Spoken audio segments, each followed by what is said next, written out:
In a grand London mansion, a wealthy art collector is found stabbed in a locked gallery. The dagger vanished. No way in or out.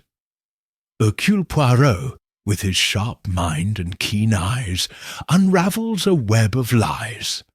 Rose perfume, a broken clock, a smudged footprint, and a fake note. Suspects with perfect alibis hide dark secrets tied to a 1923 art heist.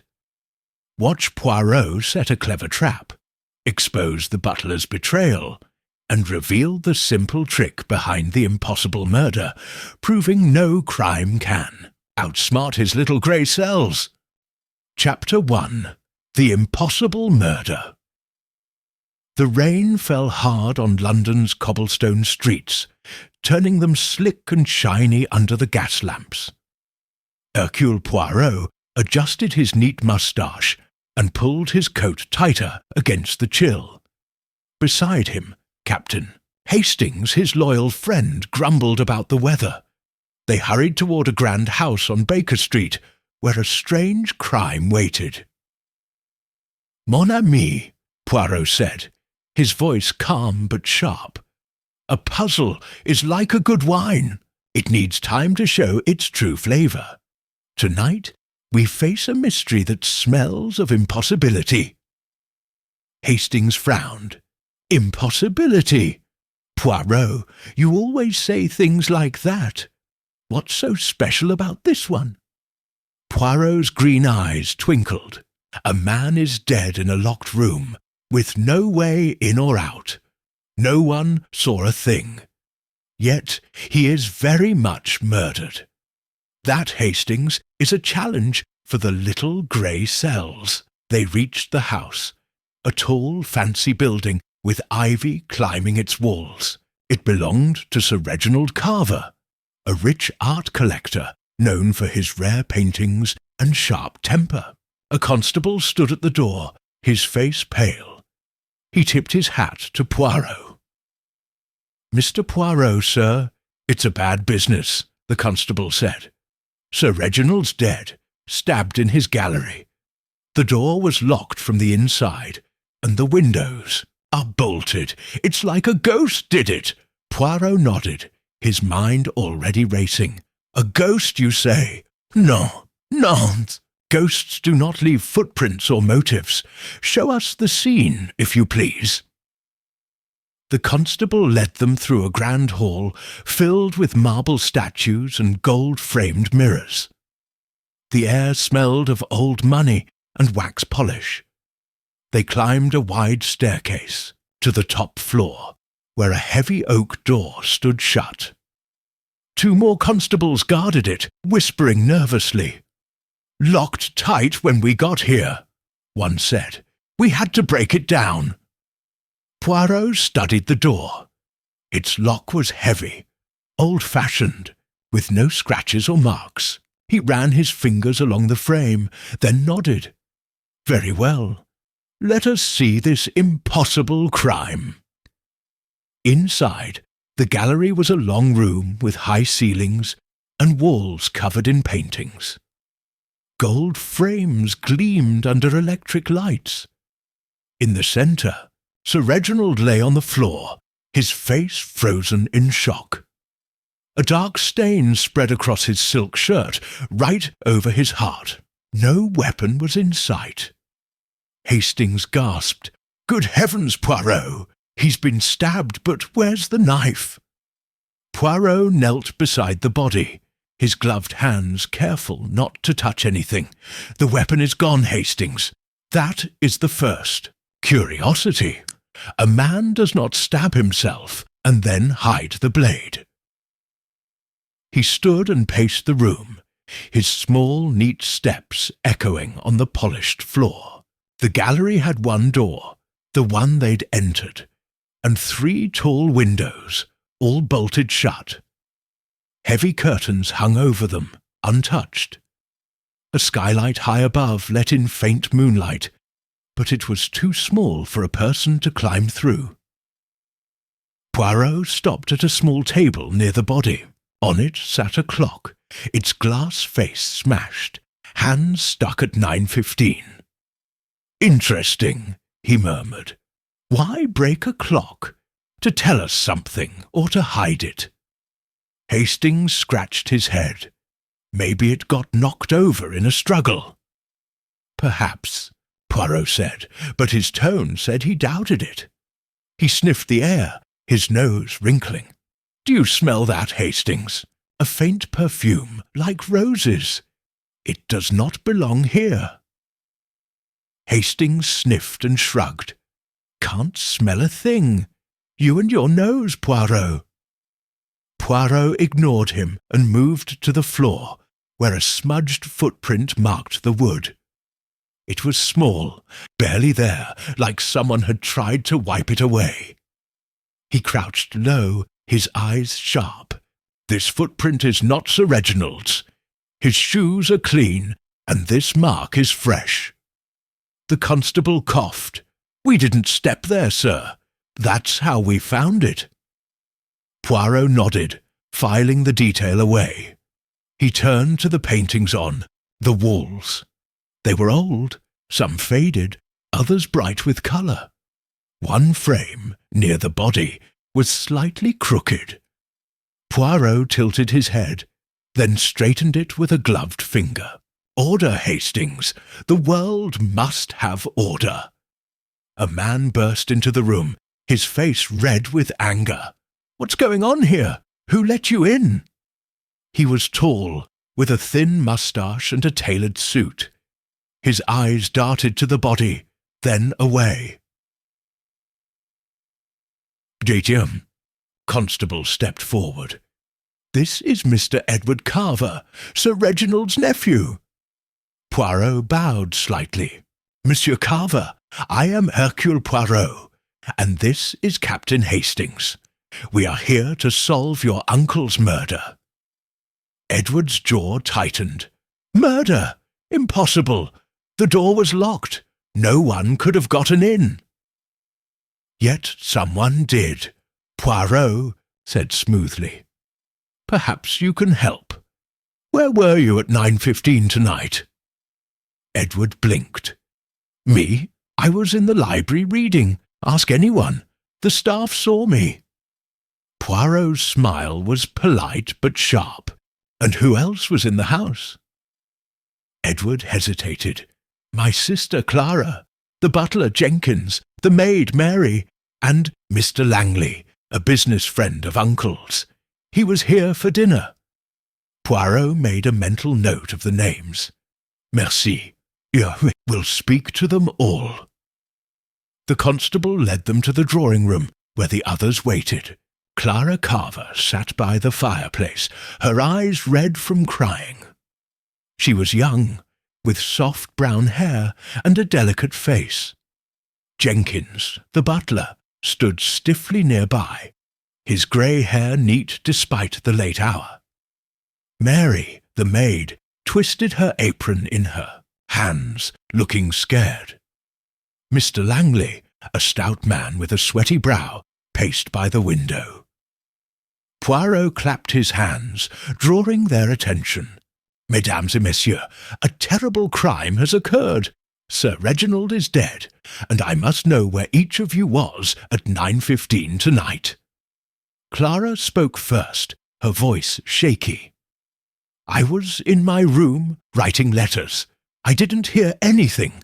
Chins cleared his throat. "I was in the kitchen, preparing tea. Mary was with me." Mary nodded quickly. "Yes, sir. I was washing dishes." Mr. Langley stopped pacing. "I was in the dining room, finishing a cigar, alone." Poirot's eyes moved from one face to another, reading their expressions. "And none of you heard a struggle? A cry? Nothing?" They shook their heads. Poirot's smile didn't reach his eyes. "Very well. I will examine the house further. No one leaves until I say so." He led Hastings back to the gallery, his mind buzzing. The locked door, the missing weapon, the broken clock, the footprint, the perfume. All pieces of a puzzle that didn't fit. Yet, Hastings he said. "This crime is like a locked box. The key is here, hidden in plain sight. We must find it." They searched the gallery again. Hastings checked the windows, tugging at the bolts. "Solid as a rock, Poirot. No one climbed through these." Poirot nodded, his gaze on the skylight. It was high, too high to reach without a ladder, and none was in the room. He walked to the crooked painting again, lifting it from the wall. Behind it the wallpaper was clean. No dust, no marks. "This painting was moved recently," he said. "But why?" Hastings shrugged. "Maybe Sir Reginald was rearranging things." Poirot shook his head. "No, a man like him does not rearrange his treasures without reason. This was deliberate." They moved to Sir Reginald's desk in the corner. Papers were scattered, but one caught Poirot's eye. A letter, half finished, addressed to a lawyer. It mentioned a new will. Poirot's eyebrows rose. "A will, Hastings! This could be the heart of our mystery." The constable returned, holding a small object. "Found this in the hall, sir, near the stairs." It was a pearl earring, delicate and expensive. Poirot turned it over in his hand. "This belongs to a lady. Perhaps our Miss Clara, or someone else." Hastings frowned. "You think a woman did it? I think nothing yet," Poirot said. "I observe. The earring, the perfume, the footprint, they speak, if we listen," returned to the drawing-room. Poirot held up the earring. "Does this belong to anyone here?" Clara's hand flew to her ear. "It's mine. I must have lost it earlier." "When, mademoiselle?" Poirot asked, his voice gentle but firm. "This afternoon," she said, "and I was in the hall greeting Mr. Langley." Poirot nodded, but his mind was elsewhere. The earring was found near the stairs, not the gallery. Was it dropped by accident, or placed to mislead? As the night grew late, Poirot sent everyone to their rooms under the constable's watch. He and Hastings sat by the fire, the house quiet except for the rain outside. "Hastings," Poirot said, "this crime is not impossible. It is clever. Someone wants us to believe no one could have done it. But I, Hercule Poirot, will find the truth." Hastings yawned. "You always do, old chap. But how?" Poirot tapped his temple. "With these little grey cells. They see what others miss. The clock, the footprint, the perfume, they are threads in a web. Tomorrow we pull them apart." He leaned back, his eyes half closed, but his mind was alive, piecing together the impossible. A man was dead, a room was locked, and a killer thought they were safe. But no one could hide from Hercule Poirot. Chapter 2. The scene of the crime. Hercule Poirot stood in the dim gallery, his sharp eyes scanning every detail. The rain outside had slowed to a drizzle, tapping softly against the high windows.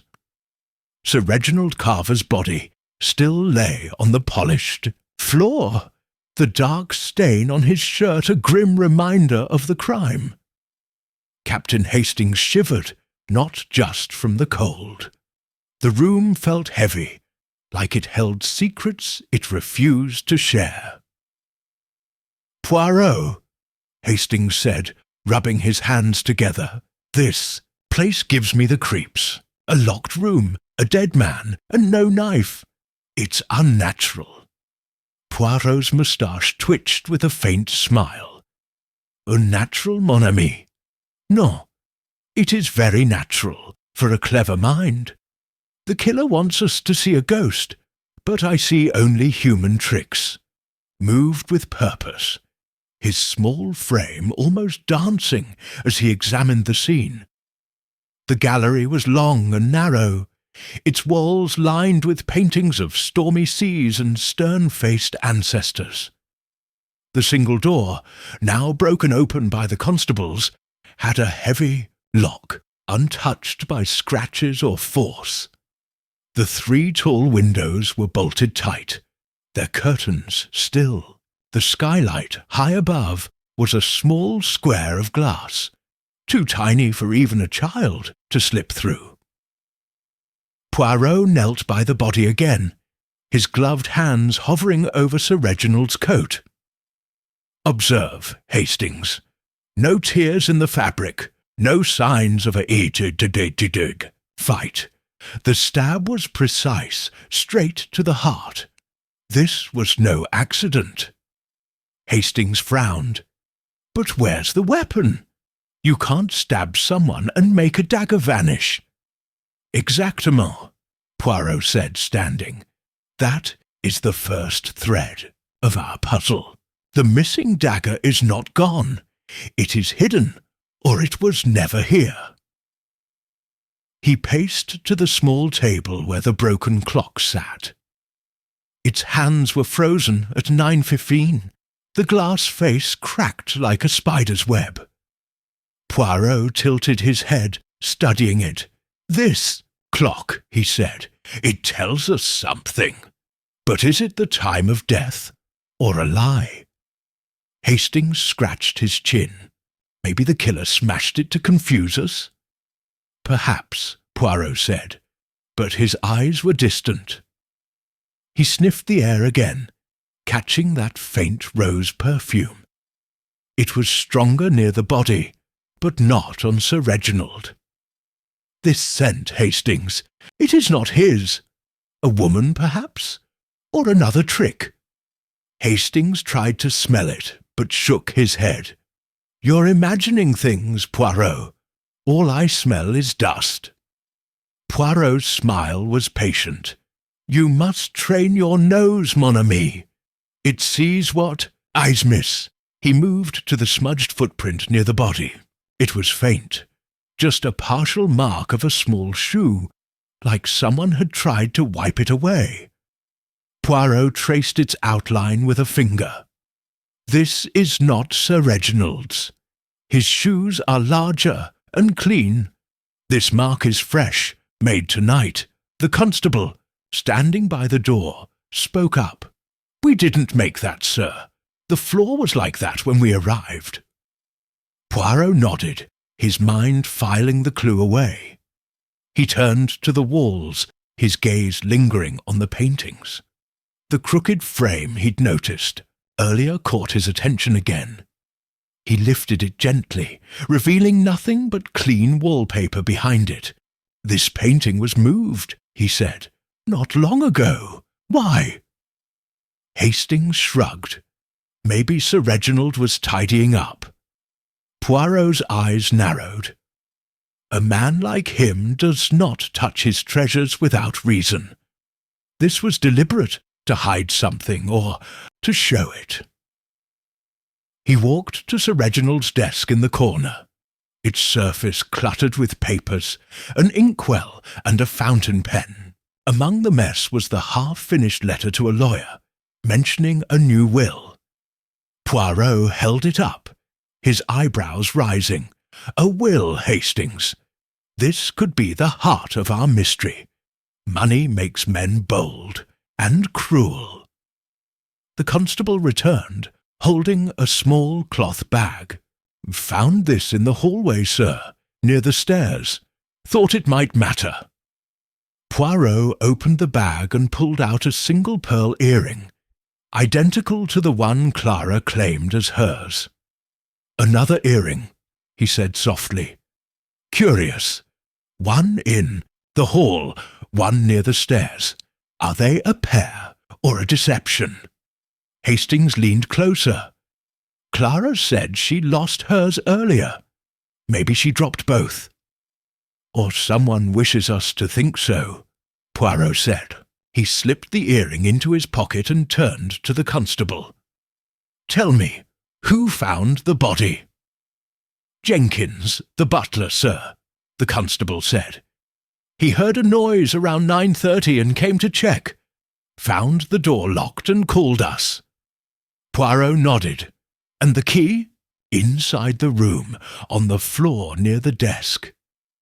Poirot walked to the desk, where a heavy brass key lay. He picked it up, examining its shine. No scratches, no signs of tampering. The door was locked from the inside, yet the killer left. How? He moved to the windows again, checking each bolt. They were rusted, unmoved for years.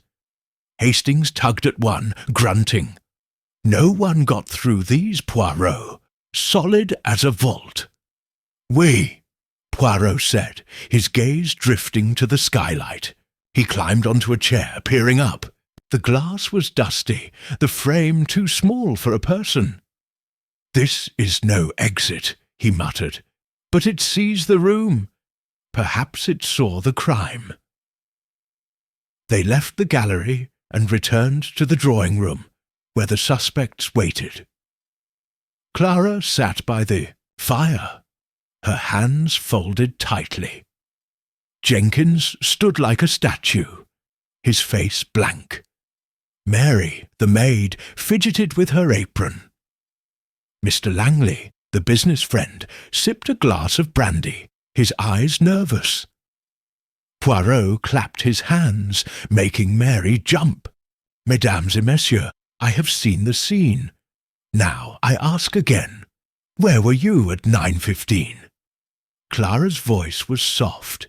"In my room, writing. I told you." Jenkins nodded.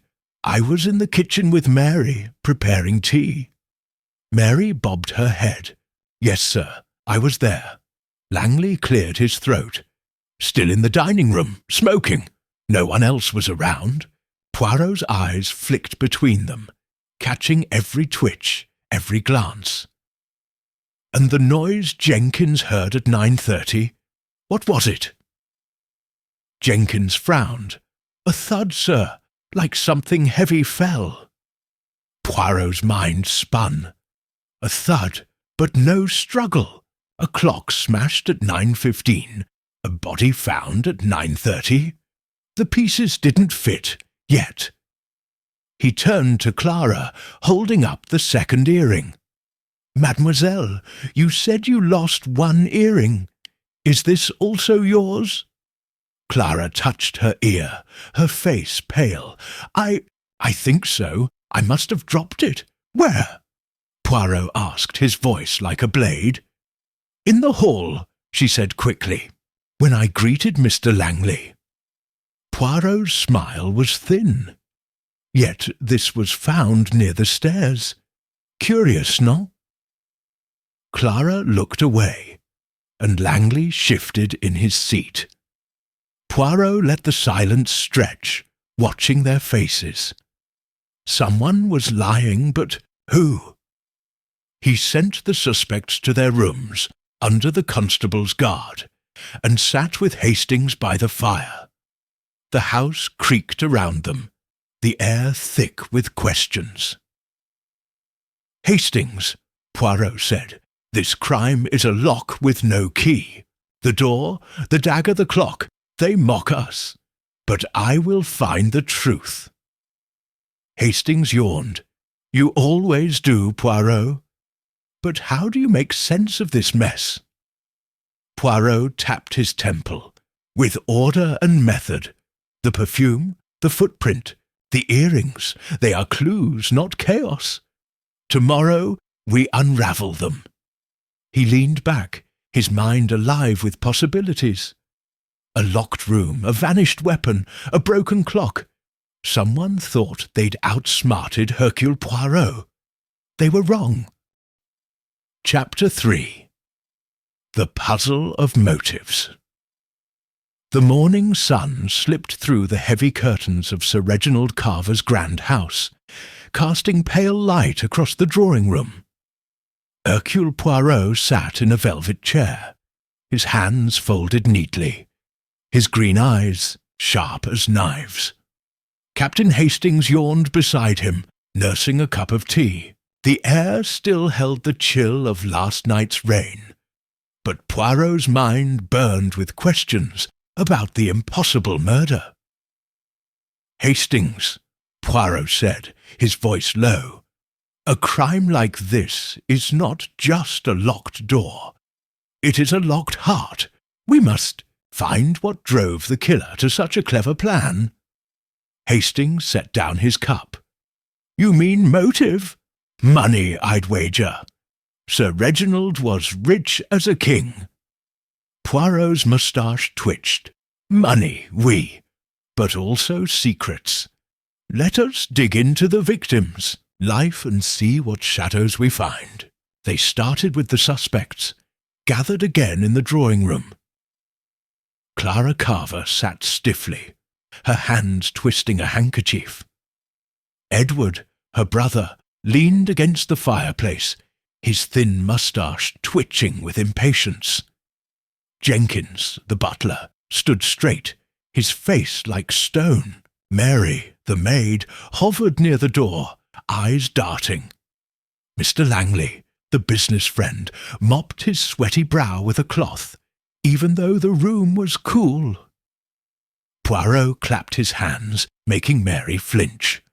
"Mesdames et messieurs, Sir Reginald is dead, and one of you knows why. I will find the truth, but first I must know him. Tell me, what kind of man was he?" Clara spoke first, her voice soft but bitter. "He was difficult. Uncle loved his art more than people. He'd scream if a painting was touched wrong." Edward snorted. "He was a tyrant, always barking orders, cutting my allowance if I argued. He thought money made him untouchable." Poirot's eyes flicked to Jenkins. "And you, monsieur, you served him longest." Jenkins cleared his throat. "Sir Reginald was strict, sir. Fair, but hard. He trusted few, kept his gallery locked, even from us." Mary nodded quickly. "He scared me, sir. Always watching like he thought we'd steal something." Langley coughed, his voice rough. "Reginald was shrewd, made a fortune in art deals, but he made enemies too. Rivals hated him." Poirot's smile was thin. "Enemies, you say? Interesting. And what of this new will we found on his desk?" Clara gasped, her handkerchief falling. "A new will? He never told us." Edward's face darkened. "What did it say?" Poirot held up a hand. "It was not finished, but it suggests Sir Reginald planned to change who gets his fortune. That, mes amis, is a motive for murder." He sent them away, except for Jenkins, who lingered to clear the tea-tray. Poirot watched him closely. "Monsieur Jenkins, you heard a thud at 9:30 last night. Tell me more." Jenkins paused, his hands steady. "It was loud, sir, like a heavy book falling. I was in the kitchen, then ran to the gallery. The door was locked, so I called the police." Poirot nodded. "And you saw no one near the gallery?" "No, sir." The hall was empty. Poirot dismissed him and turned to Hastings.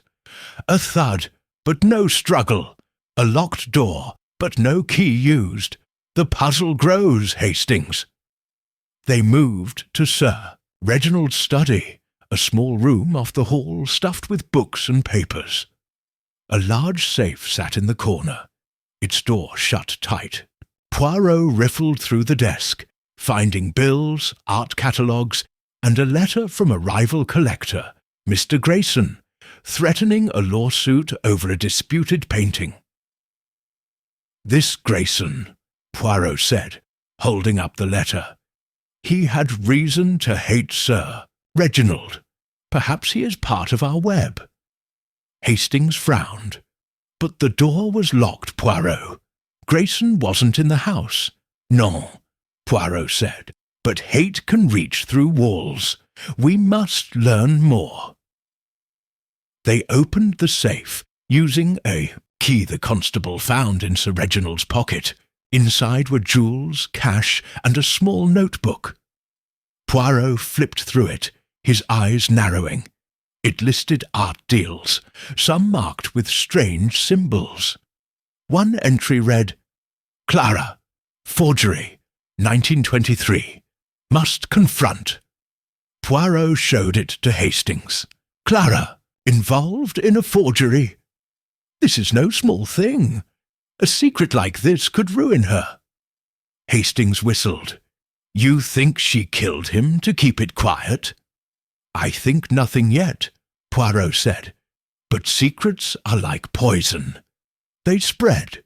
They returned to the gallery, where the body had been removed, but the scene was untouched. Poirot knelt by the smudged footprint again, tracing its faint outline. "This mark," he said. "It is too small for a man's shoe, but not quite a woman's. It teases us." He stood and sniffed the air. The rose perfume was fainter now, but still there, near the broken clock. Poirot picked up a shard of the clock's glass, turning it in his hand. This was not broken by accident. It was struck hard to stop it, or to tell us something. Hastings scratched his head. "Like what? The time of death? Or the time of a lie?" Poirot said. "We must test the alibis." He called the suspects back, one by one, to the drawing-room. First was Clara. Her eyes were red, but her voice was steady. "I was in my room, writing, at 9:15. I swear it." Poirot leaned forward. "And this forgery, mademoiselle? The one your uncle knew about?" Clara's face went white. Forgery. I don't know what you mean." Poirot held up the notebook, watching her closely. "Your uncle wrote of it. A painting, perhaps? Did he threaten to expose you?" She shook her head, tears spilling. "No, I loved him, even if he was cruel. I'd never hurt him." Poirot let her go, then called Edward. The nephew strode in, his jaw tight. "What's this about a will?" he demanded. Poirot's smile was calm. "Your uncle planned to change it. Did you know?" Edward's eyes flashed. "No, but I'm not surprised. He always dangled his money over us like a whip." "And at 9:15, Poirot asked. "In the library reading," Edward said. "The maid saw me." Next was Jenkins, then Mary, their stories unchanged. Langley was last, his hands shaking as he lit a cigar. "I was in the dining room, like I said. Why do you keep asking?" Poirot's eyes gleamed. "Because, monsieur, someone lies, and lies, like perfume, leave a trace." After they left, Poirot sat with Hastings, his fingers tapping his knee. "Each alibi is perfect, Hastings. Too perfect. Like a painting hung to hide a crack." Hastings sipped his tea. "So what's next? You've got that look, Poirot." Poirot stood, his small frame straight. "We dig deeper. The will, the forgery, the perfume, they are threads. We pull them, and the truth will unravel." He walked to the window, looking out at the wet streets. The gallery's locked door loomed in his mind, a challenge.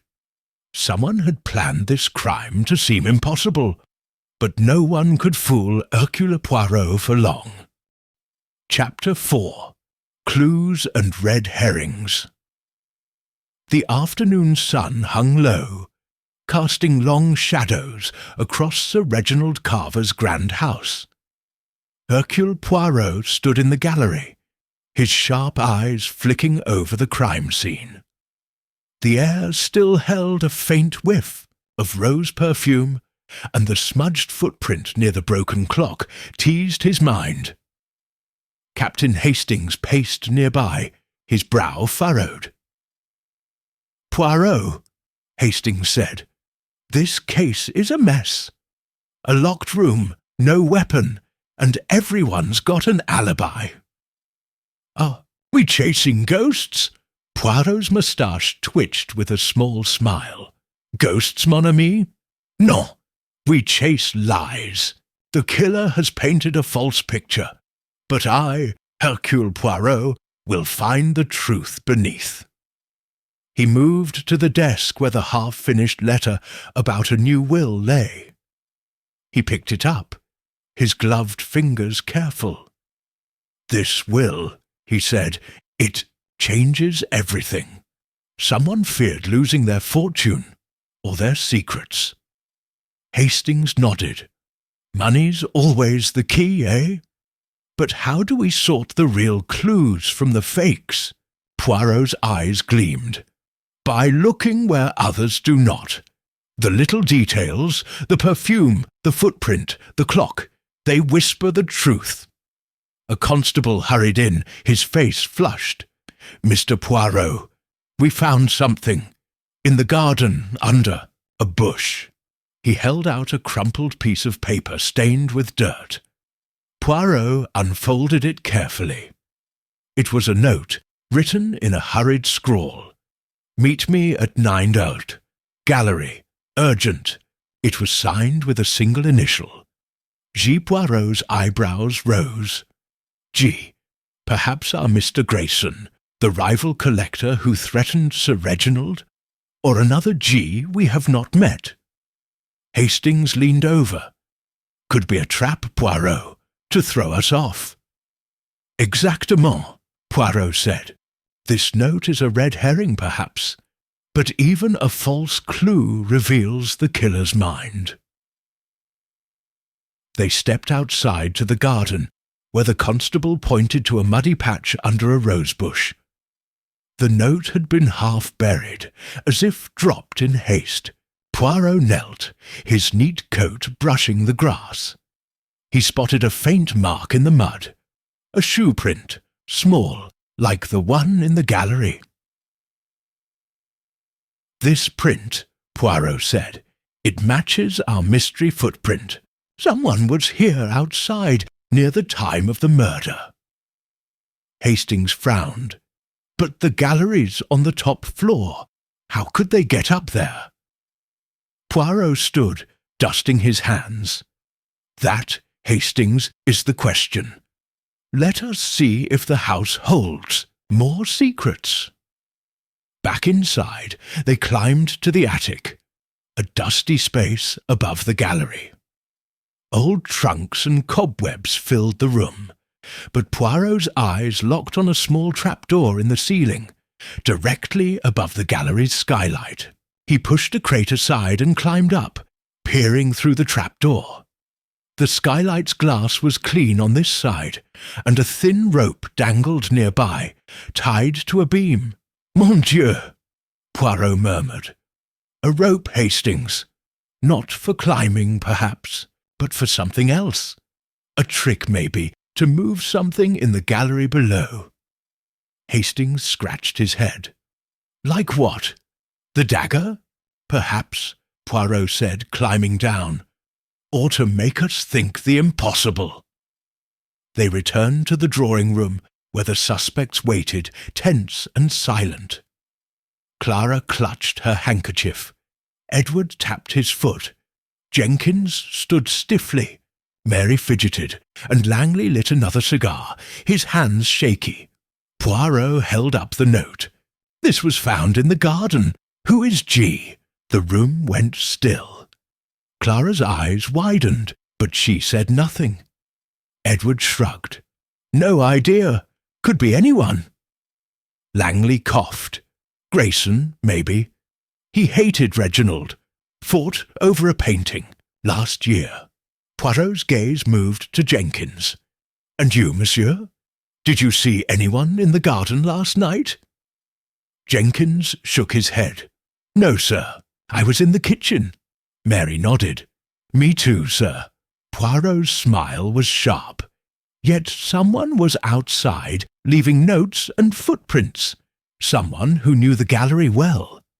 He turned to Clara. "Mademoiselle, you lost 2 earrings. One in the hall, one near the stairs. Did you lose anything else?" Clara's face paled. "No, I don't think so." Poirot nodded, but his eyes missed nothing. He sent them away and sat with Hastings by the fire. "Hastings," he said, "this note, this rope, these prints, they are pieces of a clever game. The killer wants us to chase shadows." Hastings sipped his tea. "So, what's next? You've got that look again." Poirot tapped his temple. "We test the alibis. We watch their eyes. The truth hides in what they do not say." He leaned back, his mind spinning. The note, the rope, the perfume. They were threads in a tangled web. Someone thought they'd outsmarted him, but Hercule Poirot was just beginning. Chapter 5. The Alibi Paradox. The evening shadows stretched long across Sir Reginald Carver's grand house, wrapping the drawing-room in a quiet gloom. Hercule Poirot sat by the fireplace, his green eyes sharp, his fingers steepled under his chin. Captain Hastings slumped in a chair, rubbing his temples. The mystery of the locked gallery murder weighed heavy, with its missing dagger, broken clock, and tangle of clues. "Poirot," Hastings said, "everyone's got an alibi for 9:15. It's like they planned it. Are they all in on it?" Poirot's moustache curled slightly. "A conspiracy, mon ami? Possible, but unlikely. Many alibis together often hide one lie. We must find the crack in their stories." He stood, his small frame brimming with purpose. "Let us test these alibis. The truth hides in the gaps." They began with the timeline. Poirot drew a simple chart on a notepad, marking where each suspect claimed to be at 9:15, when the clock was smashed, and 9:30, when Jenkins heard the thud. Clara was in her room, writing. Edward was in the library, reading. Jenkins and Mary were in the kitchen, preparing tea. Langley was in the dining room, smoking. All perfect, all vouched for, except Langley, alone. Poirot tapped the chart. Each alibi depends on a moment no one can fully prove. This is no accident. The killer planned it so. Hastings frowned. "But the door was locked, Poirot. Even if their alibis are shaky, how did they get in?" Poirot's eyes gleamed. "That is the paradox, Hastings. The locked door is not the problem. It is the solution." He called the suspects back to the drawing-room. Clara sat pale, clutching her handkerchief. Edward leaned against the wall, arms crossed. Jenkins stood stiff. Mary fidgeted, and Langley puffed his cigar, sweat beading on his brow. Poirot paced slowly, his voice calm but piercing. "Mesdames et messieurs, your alibis are like a house of cards, neat but fragile. I will shake them now." He turned to Clara. "Mademoiselle, you were writing at 9:15. Show me the letter." Clara blinked, startled. I didn't keep... It was just a draft." Poirot's smile was thin. "A draft you did not keep? Curious. And you heard nothing from the gallery, so close to your room?" She shook her head. "Nothing." Poirot moved to Edward. "Monsieur, you were reading in the library. What book?" Edward hesitated, then said, "A novel. Dickens, I think." "You Think? Poirot's tone was sharp. A man remembers what he reads. Where is this book? Edward's jaw tightened. I put it back. Ask Mary. She saw me there. Mary nodded quickly, but her eyes darted to Jenkins. Poirot noticed. Mademoiselle Mary, you and Jenkins were in the kitchen. Did you leave at all, even for a moment? Mary's hands twisted her apron. No, sir. We were together. Jenkins nodded. As I said, sir, we were preparing tea. Poirot turned to Langley, who coughed nervously. And you, monsieur, alone with your cigar. No one saw you? Langley shrugged. I like my own company. I was in the dining room, like I said. Poirot stopped pacing, letting silence fill the room. He watched their faces. Clara's trembling lip, Edward's clenched fist, Mary's nervous glance, Langley's sweaty brow. One of you, he said, was not where you claim, and I will prove it. He dismissed them and led Hastings to the library where Edward said he'd been. The room was cosy, with shelves of books and a leather chair by a lamp. Poirot scanned the shelves, pulling out a copy of Great Expectations. Dust coated its cover, untouched for weeks. No Dickens read here recently, Poirot said. Edward lies or he forgets. Either way, his alibi wobbles. They moved to Clara's room up the stairs.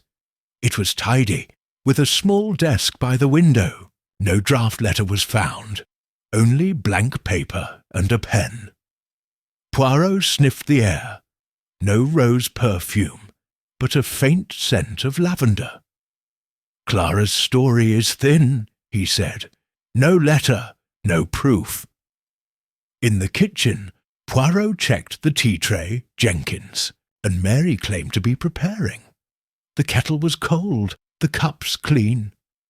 If they were making tea, Poirot said, where is the mess? The kitchen is too neat. Hastings scratched his head. So, they're all lying? Not all, Poirot said. But one lie poisons the rest. We must push harder. He devised a small test. He asked the constable to gather the suspects in the hall, then had Jenkins recreate the moment he heard the thud. Jenkins stood by the kitchen door, while Poirot dropped a heavy book in the gallery. The sound echoed faintly. Jenkins nodded. That's it, sir. Just like that. Poirot's eyes narrowed. But from the kitchen, the sound is muffled. You ran to the gallery so quickly. Why? Jenkins stiffened. I thought it was trouble, sir. Poirot let it go, but his mind churned. He took Hastings back to the gallery, standing by the broken clock. Hastings, he said, the alibis are a chain, and one link is weak.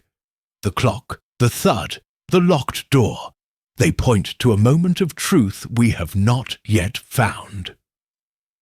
Hastings sighed. You make it sound simple, Poirot. But where? Still stuck? Poirot tapped his temple. No, mon ami, we are close. The killer thinks they have won, but their alibis will betray them. He sat by the gallery window, the faint rose perfume lingering. The paradox of the locked room and perfect alibis was a puzzle. But Hercule Poirot loved puzzles. The truth was near. He could feel it. Chapter 6. The Secret of the Locked Room. The late afternoon light filtered through the tall windows of Sir Reginald Carver's gallery, casting a soft glow on the polished floor. Hercule Poirot stood by the broken clock, his green eyes sharp, his neat moustache still.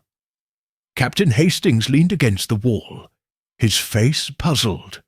The locked room murder, with its missing dagger, smudged footprint and rose perfume grew more tangled by the hour.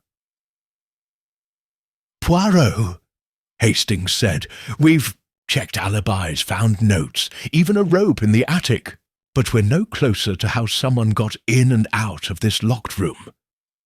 Poirot's smile was small but confident. "Mon ami, the locked room is not a mystery. It is a trick. The killer wants us to see walls and bolts, but I see a clever mind at work." He paced the gallery, his small steps precise.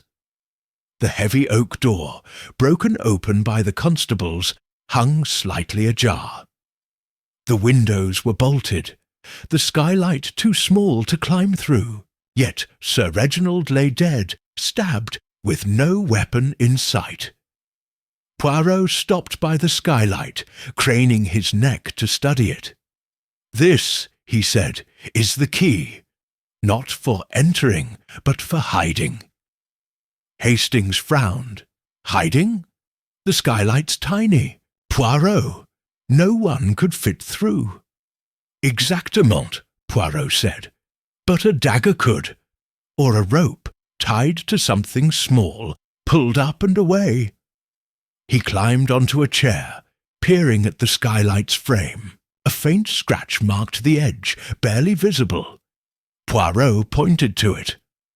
"A rope, Hastings, looped through here, could lower or lift something. The dagger, perhaps, to make it vanish." Hastings scratched his head. "So, the killer stabbed Sir Reginald, then pulled the dagger out through the skylight. But how'd they lock the door?" Poirot stepped down, his eyes bright. "The door was locked before the murder. The killer was inside with Sir Reginald, then left another way. Or," he paused, his mind racing, "or the lock was a lie, moved to the desk where the brass key had been found." He picked it up, turning it over. "This key locked the door from the inside, oui? But what if it was placed here after?" Hastings blinked. "You mean someone locked the door, then slipped the key back in?" "Oui," Poirot said. "A simple trick, but clever. We must test it." He called the constable and asked for a ladder. They set it under the skylight, and Poirot climbed up, careful not to disturb the frame.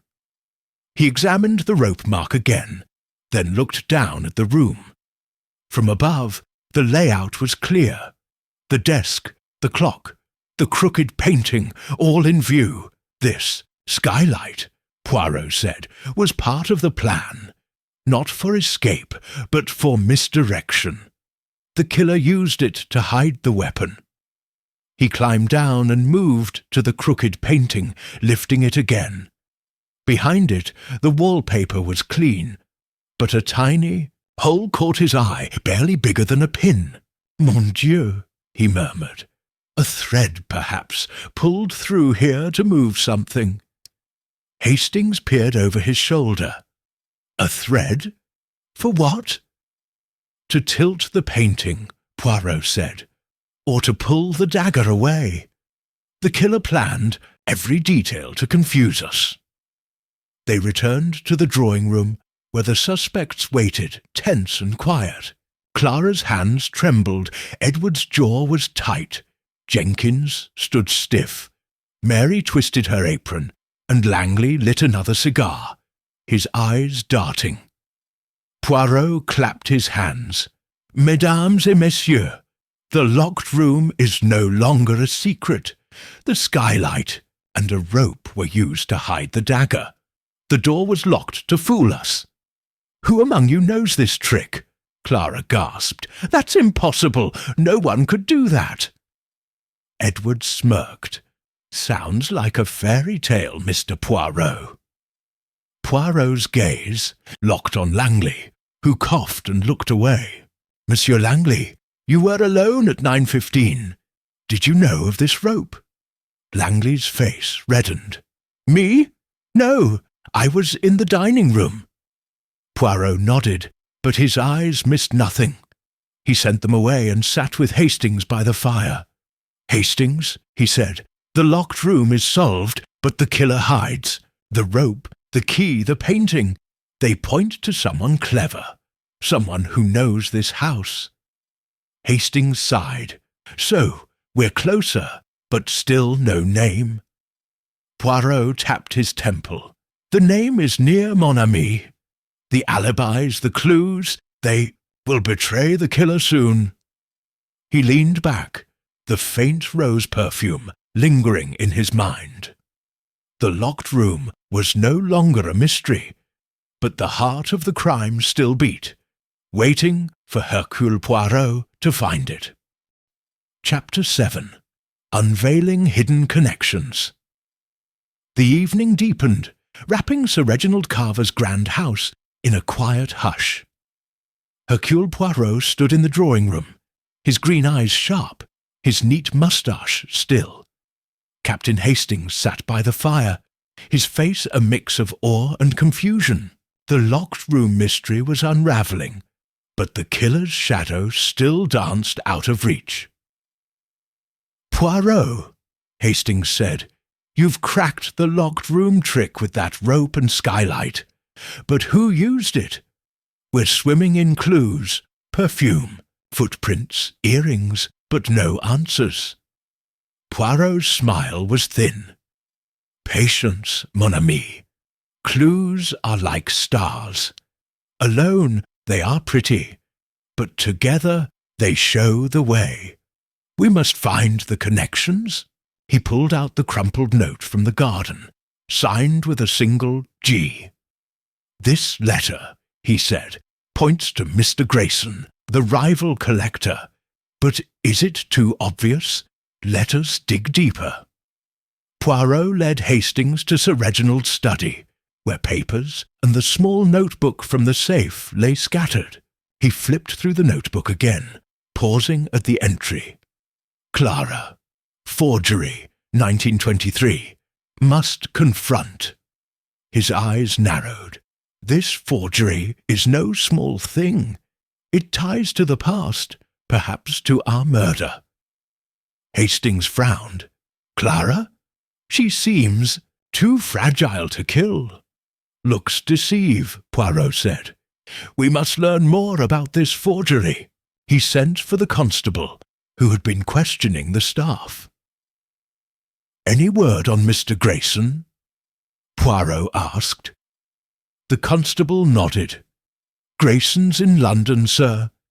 He and Sir Reginald fought over a painting, a rare Monet, 2 years ago.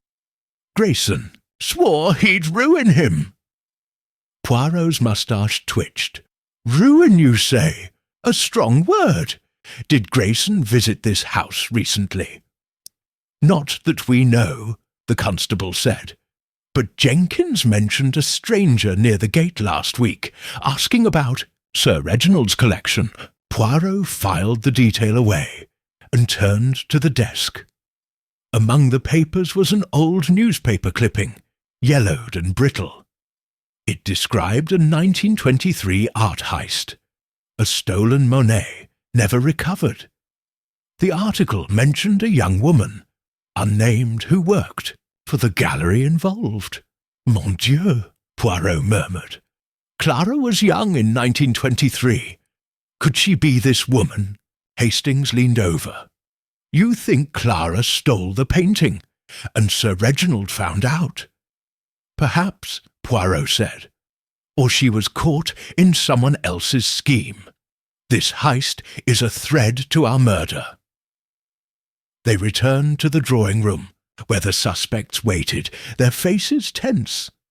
Clara's eyes were red. Edward's hands fidgeted. Jenkins stood stiff. Mary twisted her apron, and Langley puffed his cigar, sweat on his brow. Poirot held up the clipping.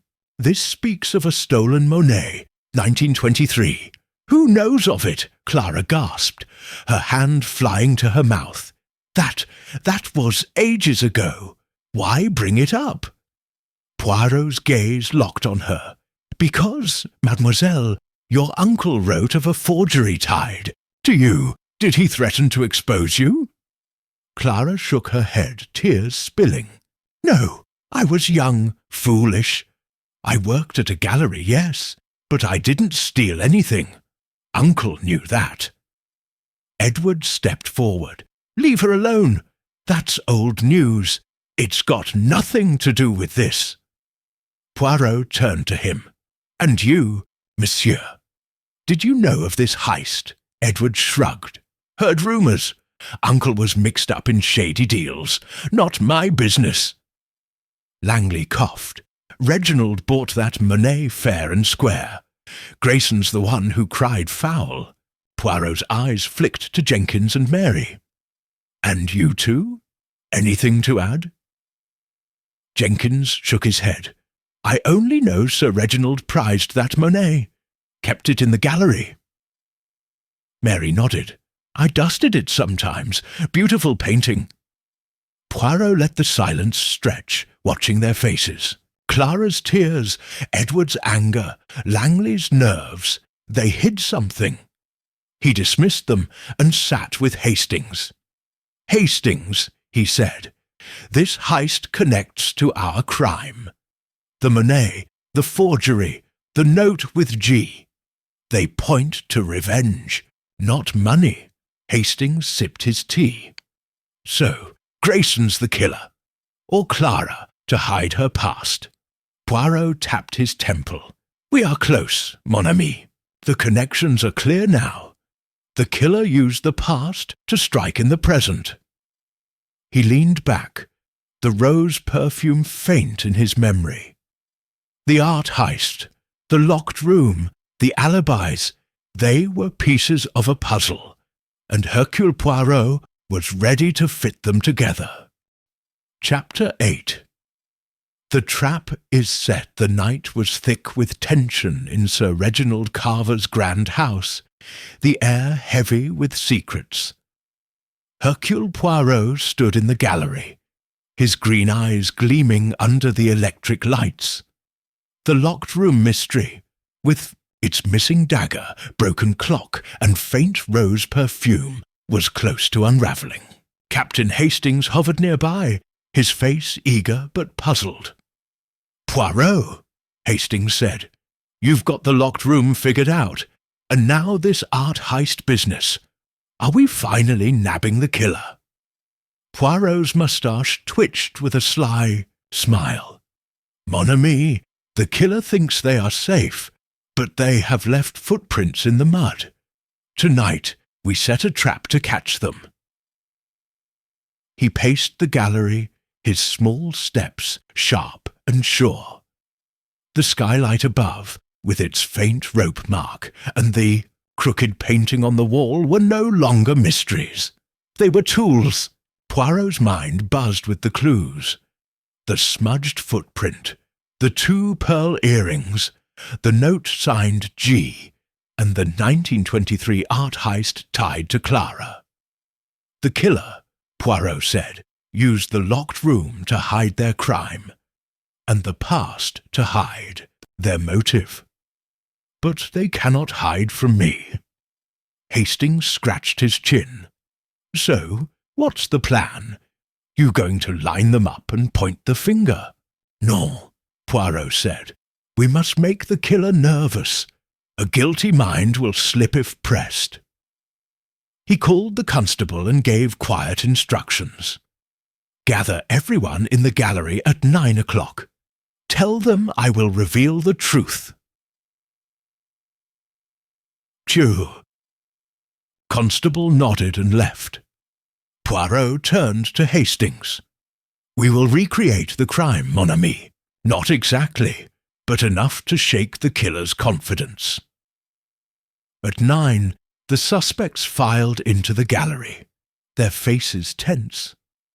Clara clutched her handkerchief, her eyes red. Edward slouched, his jaw tight. Jenkins stood stiff. Mary twisted her apron, and Langley lit a cigar, his hands shaky. The constable guarded the door. Poirot clapped his hands, silencing the room. Mesdames et messieurs, tonight we end this mystery. Sir Reginald was killed here, in a locked room, with no dagger in sight. But I know how it was done." He pointed to the skylight. "A rope looped through there pulled the dagger away. The door was locked to fool us, the key placed inside later. A clever trick, we—" Clara gasped. "That's impossible." Edward snorted. "Sounds like a tall tale." Poirot ignored them and moved to the broken clock. This was smashed at 9:15 to mark the time, or to lie about it. And this footprint. He knelt by the faint mark. It is small, like a woman's, but not quite. It was meant to confuse. He stood holding up the note signed G. This was found in the garden, suggesting Mr. Grayson. But I think it is a fake to point us away from the truth. Langley coughed. Grayson's got motive. Why not him? Poirot's eyes locked on him. Because, monsieur, the killer is here, in this room.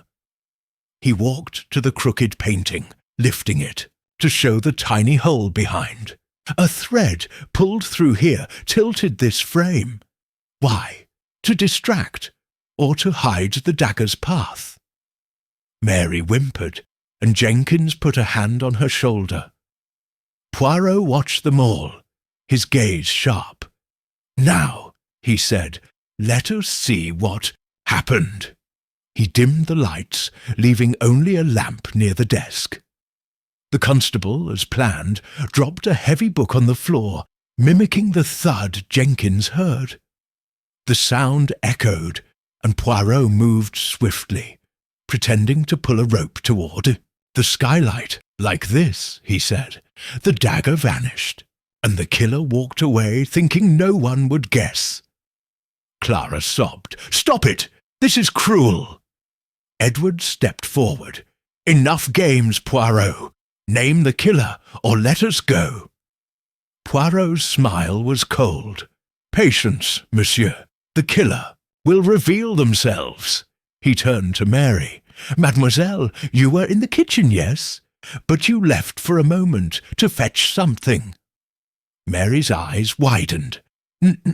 No, sir. I was with Jenkins." Jenkins nodded. "She never left." Poirot's gaze shifted to Langley. "And you, monsieur, alone with your cigar? Did you smell the rose perfume that night?" Langley's cigar fell, his face pale. "Perfume? I don't recall." Poirot let the silence stretch, watching Langley's sweat, Mary's trembling hands, Clara's tears. Someone flinched. Langley's foot twitched a small, nervous jerk. "Interesting," Poirot said softly. He dismissed them, keeping the constable at the door. Alone with Hastings, he sat by the fire. "Hastings," he said, "the trap is sprung." Langley's twitch, Mary's fear. They hide something. The killer made a mistake tonight. Hastings grinned. "You're a sly one, Poirot. What mistake?" Poirot tapped his temple. They reacted to what they should not know. "Tomorrow we end this." He leaned back, the gallery quiet. The trap was set, and Hercule Poirot waited for the killer to fall. Chapter 9. The Final Revelation. The morning sun spilled into Sir Reginald Carver's grand house, lighting the gallery where Hercule Poirot stood, his green eyes sharp and steady. Captain Hastings fidgeted beside him, eager for answers. The locked room murder, with its missing dagger, broken clock, rose perfume, and tangled clues, was about to unravel. The trap Poirot set last night had stirred the killer, and now it was time to strike. "Poirot," Hastings said, "you said the killer slipped up last night." Who is it? I'm dying to know." Poirot's moustache curled with a quiet smile. "Patience, mon ami. The little grey cells have worked hard. Today we reveal the truth behind this impossible crime." He gathered the suspects in the gallery, their faces pale and tense. Clara clutched her handkerchief, her eyes red. Edward stood stiff, arms crossed. Jenkins was calm but watchful. Mary twisted her apron, and Langley puffed a cigar, his hands shaking. The constable stood by the door, ready. Poirot clapped his hands, silencing the room. "Mesdames et messieurs, the murder of Sir Reginald is no longer a mystery. The locked room, the vanished dagger, the broken clock, they were tricks to hide a clever killer. Now, I name them." He paced, his small steps deliberate. The crime seemed impossible. A man stabbed in a locked gallery. No weapon found, no way in or out. But I, Hercule Poirot, saw through the lies. He pointed to the skylight. A rope, looped here, pulled the dagger up and out, making it seem to vanish. The door was locked with a duplicate key, slipped under the door after the murder to fool us. Simple, yet brilliant. Clara gasped. A duplicate key. But who had one? Poirot's eyes flicked to Jenkins. "Monsieur Jenkins, you served Sir Reginald for years. You knew this house, every lock, every secret. You had access to the keys." Jenkins stiffened, his face like stone. "Me, sir? I was in the kitchen with Mary." Poirot nodded. "Oui, but you left for a moment, non? To fetch something, perhaps? Enough time to slip upstairs." Mary whimpered. He did step out, sir. Just for a minute." Jenkins glared at her. "Quiet, girl." Poirot held up the note signed G. "This was found in the garden, pointing to Mr. Grayson, but it was a fake, written to mislead us, and the rose perfume." He sniffed the air. "It was yours, Jenkins. A scent. You used to cover the smell of cigar smoke from your meeting with Sir Reginald." Langley dropped his cigar, his face white. "Not me. I was in the dining room." Poirot's smile was cold. "No, Monsieur Langley, you were not the killer. But you knew something. Your nerves last night betrayed you." He turned back to Jenkins. "You killed Sir Reginald. He discovered your secret, a theft years ago, tied to the 1923 Monet heist. He planned to expose you in his new will. So you acted." Jenkins laughed, a harsh sound. "You've no proof, Poirot. A key? A rope? Nonsense!" Poirot pointed to the crooked painting. "You tilted this to hide the thread you used to pull the dagger. And the footprint, your small boots, polished but not perfect, left a mark you tried to wipe away." He held up the second pearl earring. "This you planted to blame Clara, knowing her past with the heist. But you miscalculated. The perfume gave you away." Jenkins lunged for the door, but the constable grabbed him. "You're mad!" Jenkins shouted. "I'm innocent!" Poirot shook his head. "No, your haste, your lies, your twitch last night, they betray you. The little grey cells do not lie." Clara sobbed. Edward stared, and Langley mopped his brow. Mary whispered, "I'm sorry, sir." Poirot turned to Hastings. "The crime was simple, mon ami. A man betrayed by his trusted butler, killed to hide a secret, wrapped in a puzzle to fool us." The constable led Jenkins away, and the gallery fell silent. Poirot straightened the crooked painting, his face calm. The truth was out, and order was restored. Chapter 10. Justice and Reflection. The morning light poured through the tall windows of Sir Reginald Carver's grand house, softening the gallery's sombre air. Hercule Poirot stood by the now straightened painting, his green eyes calm, his neat moustache perfectly trimmed. Captain Hastings sat on a nearby chair, his face a mix of relief and wonder. The impossible murder, locked room, missing dagger, rose perfume and all, was solved. Jenkins, the butler, was in custody, his clever tricks undone by Poirot's sharper mind. "Poirot," Hastings said, leaning forward, "you did it again. Pulled the truth out of that tangle like a magician. How do you always know?" Poirot's smile was gentle. "Not magic, mon ami, but method. The little grey cells, they see what others miss. This case, it was a puzzle of human hearts, not just locks and keys." They walked to the drawing-room, where the fire crackled softly. The suspects, now cleared, had scattered. Clara to her room, Edward to the library, Mary to her duties, and Langley to pack his bags. The house felt lighter, as if the truth had lifted a heavy shadow. Poirot sat by the fire, his hands folded. "Hastings, let us reflect. Jenkins killed Sir Reginald to hide a secret, a theft from the 1923 Monet heist. He used a duplicate key to lock the door, a rope through the skylight to hide the dagger, and a fake note to point to Grayson." Hastings nodded. "And the perfume? That was a bold move, using rose scent to throw us off."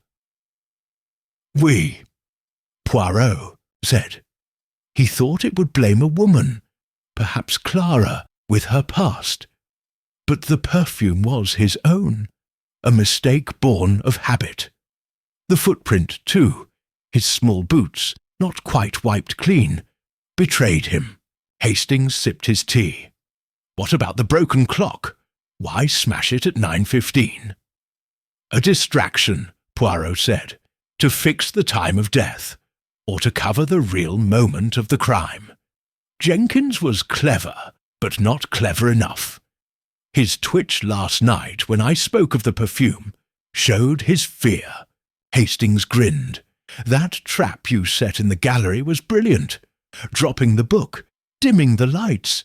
You made him sweat." Poirot's eyes twinkled. "The guilty mind is like a tight string, Hastings. Pluck it, and it sings. Jenkins sang his guilt with that twitch. They fell quiet, the fire's warmth wrapping around them." Poirot's mind drifted to the case's heart, not the mechanics of the crime, but the why. "Jenkins served Sir Reginald for years," he said softly. "Loyal, trusted, yet greed and fear turned him to murder. The human heart, it is the true mystery." Hastings frowned. "What happens now? Clara and Edward get the fortune, I suppose." Poirot nodded. "The new will was not finished, so the old one stands. Clara and Edward inherit, and Clara's past with the heist stays buried. Justice is done, mon ami." He stood and walked to the window, looking out at the garden where the fake note was found. "This case, Hastings, shows us the secret of impossible crimes. They are not impossible, they are human. A locked room is just a room, if you understand the one who locks it." Hastings chuckled. "You make it sound simple, Poirot, but I'd never have seen it." Poirot turned, his smile warm. "You see, Hastings, but you do not observe. That is why you have me." They left the drawing-room, the house settling into peace. The constable met them at the door, tipping his hat. "Jenkins confessed, sir," said Sir Reginald, threatened to expose him. "You were right." Poirot bowed slightly. "Merci. The truth always finds its way." As they stepped into the crisp London air, Hastings clapped Poirot's shoulder. "Another win for the little grey cells, eh?" Poirot adjusted his coat, his eyes bright. "Always, mon ami. Now, let us find a café. A case well solved deserves a fine pastry." The street was quiet, the mystery behind them. Hercule Poirot walked on, ready for the next puzzle, knowing no crime could hide from his relentless mind.